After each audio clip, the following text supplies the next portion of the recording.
So, how is the test flight going? Well, truth be told, it's not going very perfect. Um, so, I did land on the moon and I did get some signs. I even planted a meaningless flag. But the return trip is going to be very tricky to do. And also, it's not going to be that tricky, it seems. But it is rather expensive. The thing is, the more mass you have on board, the more your engines will have to push. And this little Terrier engine is just not up for the task of pushing this all the way. I should have used a better engine, or even better, I should have used a smaller lander. I could have done with less tanks and actually get more mileage. But yeah, I did manage to plant a flag. I called it ASD, because I thought it was just going to be a test flight, but I accidentally skipped back to the tracking station, and now you can't revert your flight. So we'll have to do this flight again. I will show you the actual flight path, and I've learned from my mistakes to always record, even though it's a test flight. So I have the footage. So yeah, there we go. We'll just plonk down back into this sphere of influence, and while we're up here we can try. I think we've done most of this science from this break group. Let's oh, no, that's way too fast. Jeez, that was way too fast. Where are we? Oh, we're nearing our periapsis. That's exactly where we want to be, coincidentally. So yeah, let's toggle the brakes just to do a bit of science we have left. Let's do a small spacewalk. So how's the EVA report? We already have high space. So let's remove the data and restore. Let's collect, remove, restore. Do the same for this one. Collect, remove, restore. Oh, we haven't logged the temperature here apparently, because it didn't bring any science. So the action groups are smart enough to not do the experiments if there's nothing to gain. We'll take the data anyway because we are hoarders. But it will say you've got duplicate experiments, you don't need to do this. And so we don't. Let's reset this because this is not going to work properly. There we go. We have reset these. Now what we want to do to capture back into orbit, we will have to point retrograde. By the way, this vessel, it flies magnificently, but you do need a lot of patience because the thrust to weight is very much off. So you need to do very long burns in order to get anywhere. So let's take a quick look here. We need to get this, especially this one down, because we're going way too fast for a capture burn. So let's see, we do need a thimble of fuel left to actually get this periaps down. So I'm gonna stop at 50 oxidizer. 50 oxidizer will be my limit. If we can make it so that this drops below 70, that will be grand. If not, we'll just have to eyeball it. Come on. Yeah, this is cutting it too close. This is going to be 50. 50. We want these units of fuel. So we can warp down to here. Do another retro burn. Because we need to actually dip into the atmosphere to actually slow down. So let's do it. We can use a last thimble of fuel to get this under 70 kilometers. You know, my calculations are never perfect, but if they are... Oh, come on, 45. That is about the last thimble of fuel. You know, I barely ever do calculations, but if I do, they better be damn well perfect. Alright, so this, we're going to get rid of it. We're going to land this puppy back on Earth. On Kerbin, I mean. So I keep saying Earth. Why is that? Earth does not exist. Alright, we're going to prematurely turn this, we're going to plummet back to Earth. You've seen this 1,000 times, you know how it goes. This is easy peasy lemon squeezy. This is just turn retrograde, turn off SAS, and let's just be captured. So yeah, I'm gonna land this baby, and I'm gonna show you the flight path you should take, or at least the flight path we should have taken. And we also should get rid of this ugly ass flag that we've plonked down. We've just called it ASDA. We should have called it something meaningful, but then again, I thought it was just going to be a test flight. So now that we've successfully landed and successfully gotten some MUN missions, we could of course take a look at, we've already upgraded the research and development. I've taken all of these parts, which are going to be very handy. We're going to do it again, and this time we're going to take a surface sample, officially plant a flag. We're going to get rid of this other flag. We're just going to terminate it. It was perfectly on the equator as well. That went better than anyone could have ever hoped. Alright, so we're going to terminate this. I'm going to... yeah, these two are still in orbit. We need to rescue these Kerbals. We'll do that soon. What I'm going to do is... Oh, we've also done some contracts, it seems. We've returned from the surface of the MUN. Returned home from orbit of the MUN. And science data from the MUN. We've got all of these contracts. Explore Kerbin, which is the which we'll do during the rescue mission. We'll not be able to do this, so we're going to have to decline it and get some penalty on our... Yeah. But this contract is effectively terminated, because we can't do that. 6 tourists? That's crazy. Land on the MUN with 6 tourists. Wow. We need to capture someone from the surface of the MUN. We're not going to do all of that. We are going to accept this one for the specific orbit. And anything else from the MUN? Observational surveys. Oh, that's going to be very hard to do. Orbit of Kerbin. We'll accept those. Temperature surveys on the MUN. No. These are all very, very hard to do with the tech that we've got at the moment. So what we're going to do is we're going to plan another mission for the MUN. And we're going to take Bob again. And where is it? Let's open up the Mark 1 should go, because we've got a Mark 2. Delete. And load this one. So there we go. This is the vessel that we're going to take. And what we could do, of course, is change these into smaller tanks. I think we'll get a lot more mileage from this one little engine then. You know what? Should we... you know what? We're just going to do it.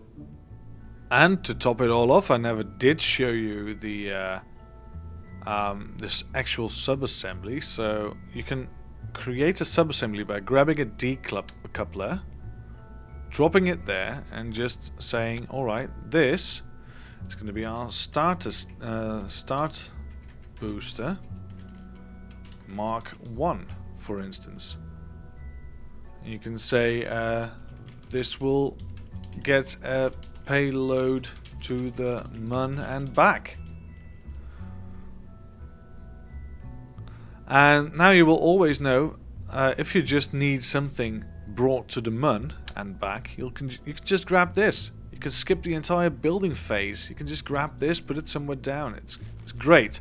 Alright, so now let's try that again, and this time I'm going to actually record it. Now this vessel will start off like any other. You can just tilt it just a bit to the right. And this will get you some horizontal speed as well as vertical speed. Now, if you hit the darker blue atmosphere, you should be tilting around 10%. If you hit the higher atmosphere, you should be tilting around, well, probably around 45, depending on the weight of your craft. If you go too steep with a heavy craft, you'll tumble, which is never ideal. But this stage will get you to a nice speed, get you up all the way to orbit nicely. And now it will go a bit out of control because it's just so damn heavy. There you go. Now we could try and turn all the way to the 45-degree marker. And just aim for that 80-kilometer periapse. There we go. We'll eject this. Still gaining speed. That's right. 80 kilometers. There we go. So now we should tilt our craft to be flat with the horizon. And we should still be making speed, by the way, because we're nowhere near fast enough to catch up with this. So if we tilt this all the way to here, flat, as flat as we can, our apoapsis will rise, and our time to apoapse should be ideally between 30 and 40 seconds. If it's any lower than 30, you're about to have a problem because you're going to overshoot your apoapse and go straight back to Kerbin. So keep that in mind. If you ever go too fast and you approach your apoapse, you should put your nose back up by following your prograde marker, really. And for now, it looks like we're doing well. So losing all that weight in the fuel tanks means that we've got a lot more mileage. So strangely enough, we pack less fuel, but we get more mileage. So let's circularize this orbit. Alright, so we need to move fast here because we're getting into this window where we can encounter the Mun. And when I say we need to go fast, I mean it. So, oh, there we go, that's a bit too far. We already did have an encounter there. Not a nice one, but it will do, I guess. That's better. That's even better. There we go, around the 30. Oh, that's a bit too steep. Come on. 20 to 30 will be nice because then you'll be sure you're not hitting any mountains. Alright, so that's it. That's us. It's a very short burn, relatively, but we're not going to be able to use these engines all the time because the fuel in this stage is nearly done. So we actually need to make sure that we get the burn early on. So let's start 55 seconds out, just to account for the fact that we're going to be using multiple engines. There we go, just a bit more. That will do fine. There we go. Let's burn until this stage is done. Just keep aiming at that, at the target marker. You'll notice that most of these target burns are retrograde or prograde. It's very easy to actually set up these targets without just eyeballing it. Really, eyeballing it will do you fine. So we do get quite far with this stage. Look at that, very nice. Now let's bump it off and continue with the Terrier. Now this will take a bit longer, so I'm very glad that we started early because, well, we're still going to make it within the time limit. So that's nice. Never mind this large yellow circle, by the way. That's an estimate for one of our contracts for putting a satellite into orbit. So you can forget about that for now. This will do nicely. We'll just get rid of the maneuver node and eyeball it from here. Alright, so what's going on? I can't seem to use the controls. Ah, there we go. Alright, let's eyeball it from here. There we go. The Mun periapsis is what we want. We want this Mun periapsis to be as small as possible. Between 20 or 30 would be ideal. And this is going to go rapidly now, so we need to actually... Come on. 26. Perfect. Alright. Now, if you want to make sure that you land in a different place on the Mun, be sure to do it around this part of your orbit, so halfway between Kerbin and the Mun. Because if you want to make this a polar orbit, for example. Focus view, there we go. So if you want this to be a polar orbit, your best bet is doing the inclination while you're in mid-flight, because this is just a 51 meter per second burn. Now you can of course use your prograde and retrograde to make it a bit nicer, but that will get you in a very nice polar orbit without using all that much fuel. For now we're going for an equatorial orbit, so that's none of our concerns really. Let's warp to the moon, and we're just going to eyeball most of the maneuvers. We don't need to set up a maneuver node to land on the moon really. So there we go, popping in, and now we're in the lunar atmosphere. Sphere of influence, I'm sorry. We're in the sphere of influence of the moon. We're going to warp all the way here. We're going to focus on our craft. There we go. And there we are. There's the mun again.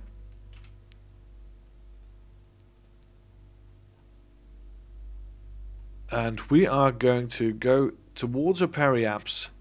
Yeah, there we are. Towards a mun periapsis. And we are going to do a retrograde burn to make sure that we are captured by it. So there we are. Across the nav ball onto this little icon. And here we go. Let's circularize. Now once we have circularized, we can of course start picking a landing location. There we go. We have officially been captured by the mun. Now that's not very hard, is it? And look, we've still got plenty of fuel just by halving our fuel. Sometimes less is more, and when it comes to space exploration, it certainly is. So there we go.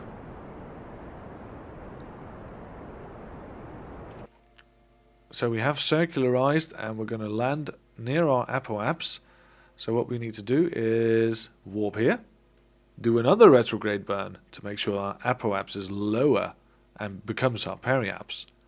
And then we can eyeball a landing location. So there we go. That's prograde. We need to go to the other side of the nav ball. Oh, there we go. Come on. Overshot it. You don't want to do this mid-maneuver. That's very bad. And now, the old switcheroo. And I think this is low enough of an orbit to actually get a nice landing inside this crater. We haven't been to this crater just yet. So we're going to go into map view. Into craft view, not into map view. And we can just, this is the last stage, so we can just have all of these on by default. And we're going to land our vessel. I just wanted you to see this. Look at that. That is nice, isn't it? It's just Mun, Kerbin, and us flying towards it. Now we are going to warp to somewhere around here. Warp is already in progress, of course. We're going to warp to somewhere around here. And as soon as it's done, we're going to point a retrograde.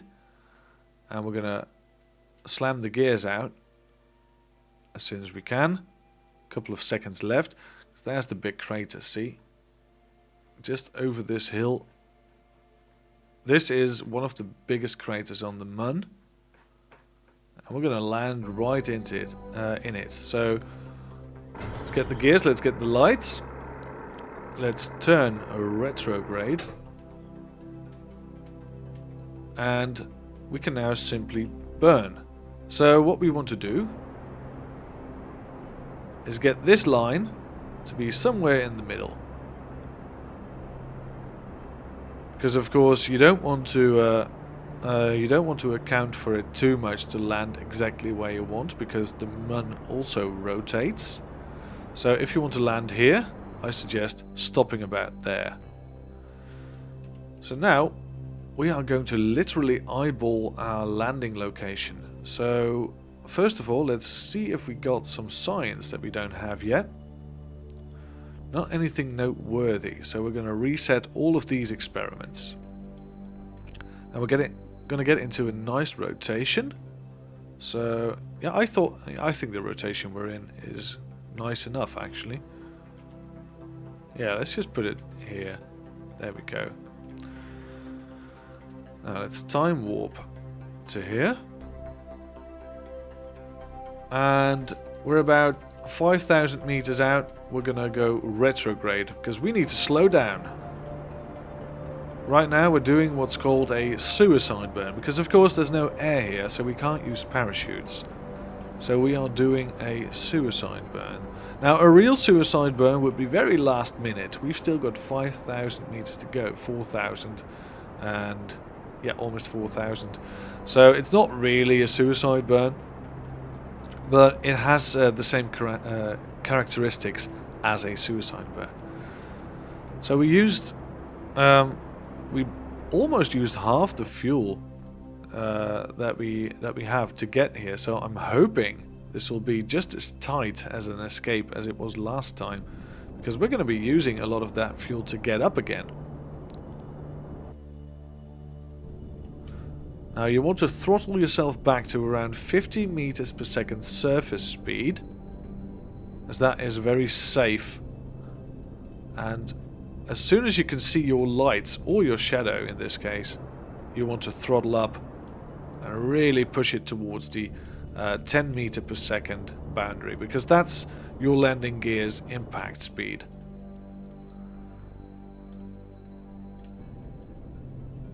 So just push it up. We're going to land nicely between these big rocks. There we go. Nice and soft. And we've landed. There we go. Our official on-camera landing on the moon. Now, of course, the first thing we want to do is turn the lights back off because it's draining power where it's not needed. We do want the gears to be out, and we want to do a science package. So we've got these experiments. We've got a crew report. We can actually send this because why not, right? Let's keep this. Let's keep this. Now let's do an EVA report. And we'll store the experiment.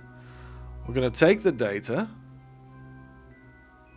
Strangely enough, it didn't actually take the data from these. So we'll just have to do them manually. The action groups are not the best for doing all of the science experiments, it seems, because it sometimes doesn't work, which is a bit sad. Alright, restore this one. Let's collect and restore this one as well. And let's store all of the experiments. There we go. We have one experiment on us which is not going to be stored. Alright, if you hold shift and press space, then you'll actually jump off of the ladder instead of falling. And there we go, we've landed on the moon. So let's put the jetpack away. There we go. Look at that, we're moonwalking. We can jump on the moon. This is all very nice. Alright, let's... Oh! And a giant tumble there. So let's take a surface sample. Basaltic rocks and breccia. Interesting. And it gives us 108 science. Now let's actually plant our very first flag. Yeah, it's going to be the first. Yeah, I know we did a test flight. So we'll call this Mun Landing. And I don't know what biome this is, but, you know, let's not put it in here.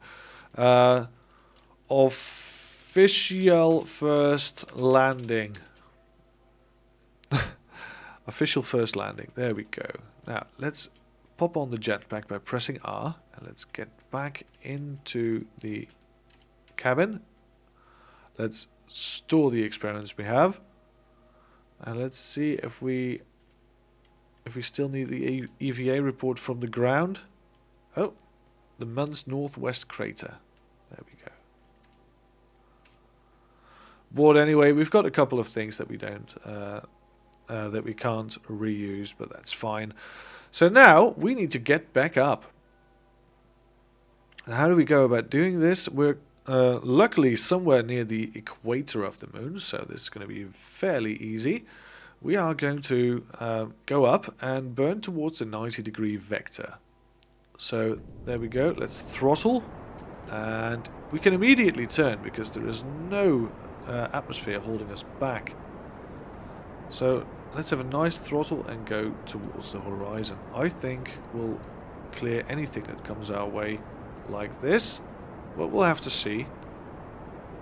Yeah, I think we've cleared any mountain. So there we go. We're picking up speed and height, which is good. And we need a bit of speed to get into orbit of the Mun.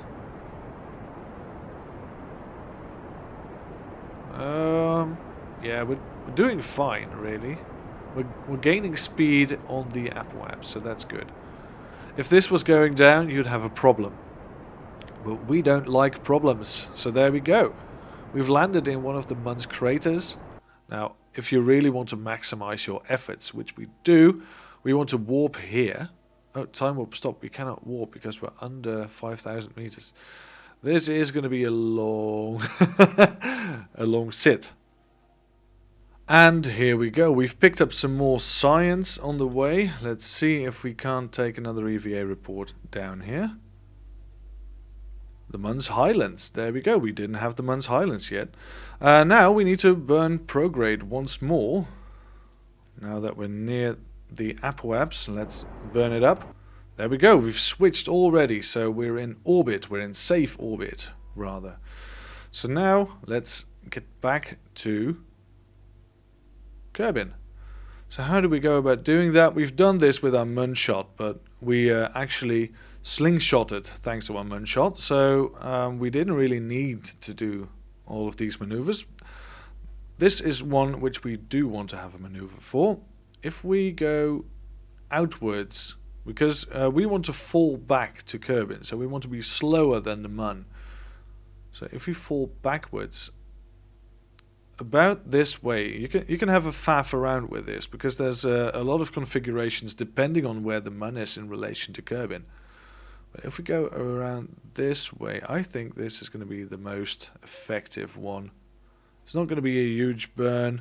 We want to land on about the 100-kilometer mark, so we have a bit of a... There we go. So we'll have a bit of a wiggle room. And this maneuver, it's going to take a while before we're there, but it's just a burn of 22 seconds. We've got plenty of fuel.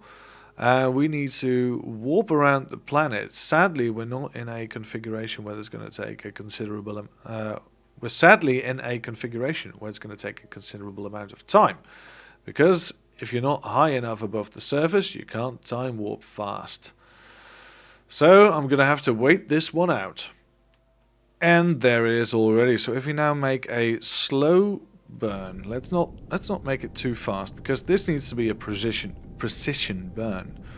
So let's do it nice and easy. We can throttle up just a bit.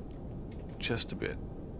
But this needs to be very, very precise. We need to land around the 100k mark, so we can adjust our orbit as we go back. Because if you land from this height and go back to Kerbin, you'll burn up, because you're going so fast from here to here. You'll just simply burn up. So what we're going to do is, first of all, we're going to disable this. We're just going to eyeball it from here. Throttle up until we have an encounter with Kerbin. Back at Kerbin. There we go. And now let's right click this periapsis. There we go. Not too shabby. Let's have it slow now. Constantly holding my index finger on the X button, just in case we need to shut it down like we did there. And now we can warp here. There we go. Escaping the Mun. Will take a day to get all the way over there. And now we can actually get the apoapse down in relation to the periapse to make sure that we're not going 3,000 meters per second. Because this kind of re-entry is what kills you, if you're not careful at least.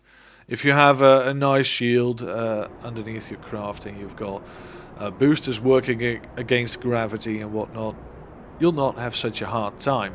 But we want to do this nicely and perfectly. So, same as before, we do need some fuel to actually slow down.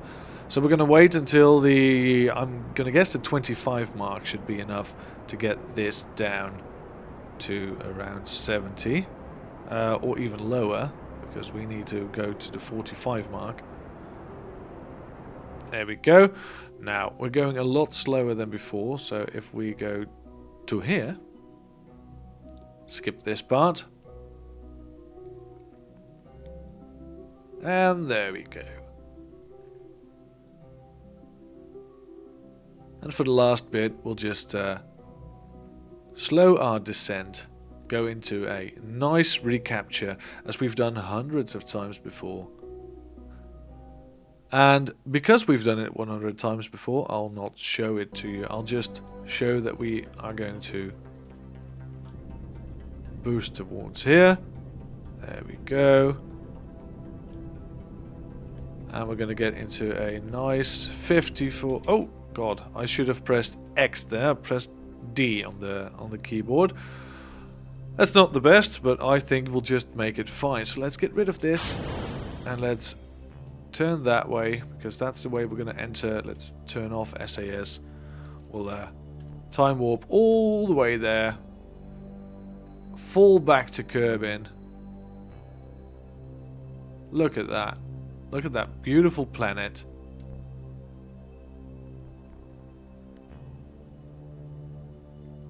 And there we go. We're going to enter the atmosphere in this configuration. We're going to time warp slightly, because why the heck not? We're still being followed by our debris. There we are. We're slowing down, but not fast enough so it can catch up with us. So we have discarded it safely.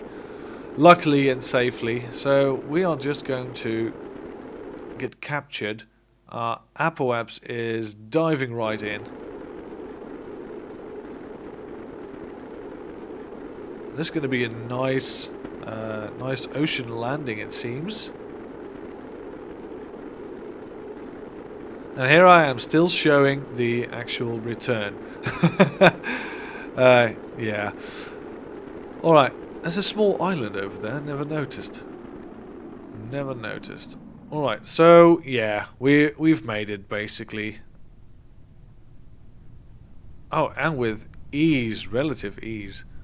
So now we should just wait for the 5,000 mark somewhere. We don't want to deploy our chute so high up, because it's going to take ages for us to get back to the space center. This is just about right. I bet if you're doing an ocean landing, you can even land like 1,000 feet out. I think you'll survive just fine. But anyway, thank you very much for watching. We did a landing on the moon. Next up is Minmus, and we'll use the same craft, because Minmus actually has a lower gravity well, and we can easily take the same craft to Minmus. We'll take Bob again, we'll do some nice science, and yeah, I'll see you all again next time. Have a great day.